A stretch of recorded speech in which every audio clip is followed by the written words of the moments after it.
تو چه حق داری پلاستیک میندازی ابله؟ مگه اینجا خونه ننته؟ میام که اینجا شر شما را از سر جنگلا کم کنم. تو چرا این چیپس و زهر مار و این پیستک نمکی، چیه که از اینا چسک نمکی، نمیدونم شاشابه، همین حیفی شاش. مثلا حیفی شاش که ما بتونیم با نوشابه مقایسش کنیم. خود این شاش موراجی دسای نخست وزیر هند صبح به صبح یک لیوان شاش میخورد. یه روز من تو کیهان خوندم دیدم نوشته موراجی دسای جانشین ایندیرا گاندی صبح به صبح یک لیوان شاش میخوره وزیر بهداری.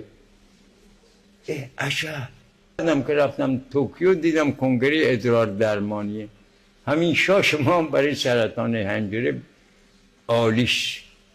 من که دنبال شما نیومدم، شما آمدید دنبال من بنده. منم صادقانه نمیگم 2 میلیون تومن پول بده تا بیام. میام که اینجا شر شما را از سر جنگلا کم کنم.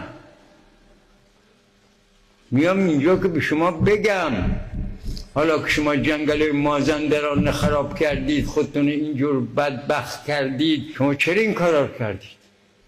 از 12 تا 15 تا آیت الله ورقه گرفتم که جنگل انفاله، هیچکی حق نداره. ما مسئولینی میخوایم که فهم داشته باشن، بفهمن طبیعت درمان کننده است.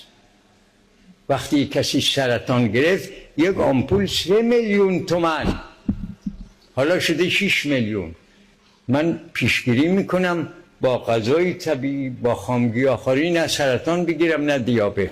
ولی اینکه ریاست جمهور شما مازندرانی هم باشه باید یک جوری بکنید که طبیعت شناس باشه. این داده خداونده. مازندرانی ها باید افتخار کنن به جنگلا. آدمی رو رئیس جمهورش کنی که محیط زیست بفهمه.